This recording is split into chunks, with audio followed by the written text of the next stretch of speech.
नमस्कार दोस्तों, आशा करता हूँ कि आप सब ठीक होंगे। वीडियो का थंबनेल और शीर्षक देखकर आपको पता चल गया होगा कि आज हम किस विषय पर बात करने वाले हैं। तो चलिए आपका ज्यादा वक्त ना लेते हुए इस वीडियो को शुरू करते हैं। चलिए आज बात करते हैं भारत की सबसे बड़ी एयरलाइन इंडिगो के बारे में। हाल ही में एक ऐसी बड़ी वित्तीय खबर सामने आई है जिसने एविएशन सेक्टर में हलचल मचा दी है। तो आज इसी की तह तक चलेंगे। ये है वो नंबर जो आजकल सुर्खियों में है, 1450 करोड़ रुपए। जी हाँ, बिल्कुल सही सुना।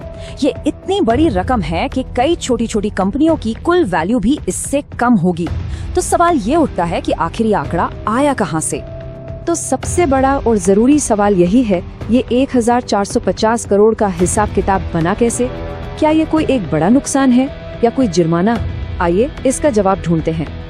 देखिए, असल में कोई एक अकेली घटना का नतीजा नहीं है। ये आंकड़ा 3 अलग अलग वित्तीय दबावों को मिलाकर बना है जो एक ही समय पर इंडिगो पर आ पड़े। इसे एक तरह का फाइनेंशियल स्टॉर्म भी कह सकते हैं। चलिए एक एक करके इन तीनों को समझते हैं। तो शुरुआत करते हैं पहले हिस्से से।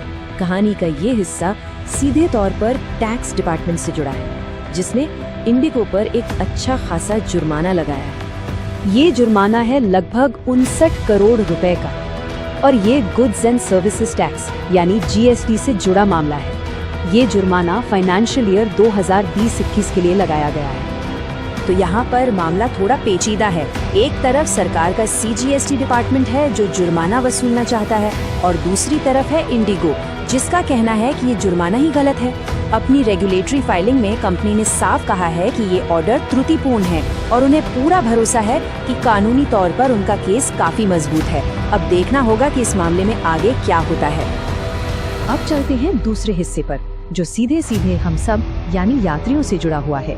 ये वो संकट है जिसके बारे में पिछले कुछ समय में काफी खबरें भी आई थीं। जरा सोचिए, कोई छुट्टियों पर जाने के लिए एयरपोर्ट पहुंचे और पता चले कि फ्लाइट ही कैंसिल हो गई है। दिसंबर की शुरुआत में हजारों यात्रियों के साथ ठीक यही हुआ। क्रू की कमी की वजह से एक बड़ा ऑपरेशनल संकट खड़ा हो गया। इंडिगो ने तुरंत रिफंड तो शुरू कर दिए, लेकिन जो लोग एयरपोर्ट पर घंटों फंसे रह गए उनके मुआवजे का इंतजार थोड़ा लंबा है, जनवरी 2026 तक। ये नंबर और तारीखें शायद सुनने में बस आंकड़े लगे, लेकिन ये तस्वीर उस संकट की असलियत बयां करती है। ये सिर्फ एक ऑपरेशनल प्रॉब्लम नहीं थी, ये हजारों लोगों के लिए एक बहुत बड़ी परेशानी थी। एयरपोर्ट पर ये परेशान चेहरे, रिफंड डेस्क पर लगी लंबी लाइनें, ये उस मानवीय प्रभाव को दिखाती हैं जो अक्सर ऐसी बड़ी वित्तीय खबरों के पीछे छिप जाता है। और इस पूरे संकट से हुए नुकसान की भरपाई के लिए इंडिगो ने 500 करोड़ रुपए से भी ज्यादा की रकम अलग रखी है। ये अपने आप में एक बहुत बड़ी वित्तीय जिम्मेदारी है जो दिखाती है कि ये समस्या कितनी गंभीर थी। और अब आते हैं इस पूरी वित्तीय पहेली के आखिरी और सबसे बड़े हिस्से पर। ये एक कानूनी लड़ाई है जो काफी समय से चल रही है। और अब सबसे बड़ा नंबर, पूरे 900 करोड़ रुपए। ये रकम कस्टम ड्यूटी यानी सीमा शुल्क से जुड़ी हुई है। लेकिन यहाँ एक बात समझना बहुत जरूरी है। पहले 2 मामलों की तरह ये कोई जुर्माना नहीं है जो इंडिगो को चुकाना है, बल्कि ये वो पैसा है जो इंडिगो सरकार से वापस जाता है। जी, ये एक रिफंड का केस है जो दिल्ली हाईकोर्ट में चल रहा है। तो अब जब हमने तीनों हिस्सों को अलग अलग समझ लिया है, तो चलिए अब इन सबको एक साथ जोड़कर देखते हैं और अपनी शुरुआती पहेली को सुलझाते हैं। तो हिसाब बहुत सीधा सा है।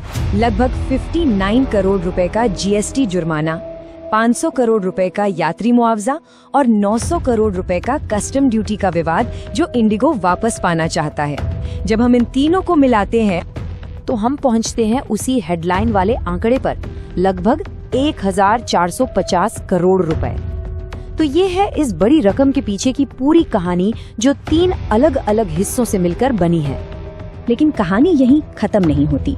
अब सवाल ये है कि इंडिगो इन चुनौतियों से निपट कैसे रहा है। जाहिर है वो चुपचाप तो नहीं बैठे हैं, बल्कि हर मोर्चे पर सक्रिय रूप से काम कर रहे हैं। एयरलाइन ने एक साथ कई मोर्चों पर काम किया है।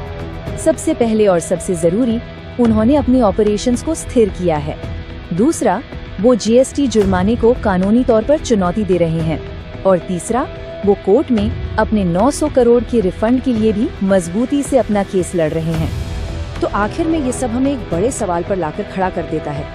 क्या ये सारी घटनाएं सिर्फ एक अस्थायी टर्बुलेंस की तरह हैं, जिसे एयरलाइन जल्दी ही पार कर लेगी, या फिर ये इंडिगो के लिए आने वाले एक मुश्किल रास्ते का संकेत है?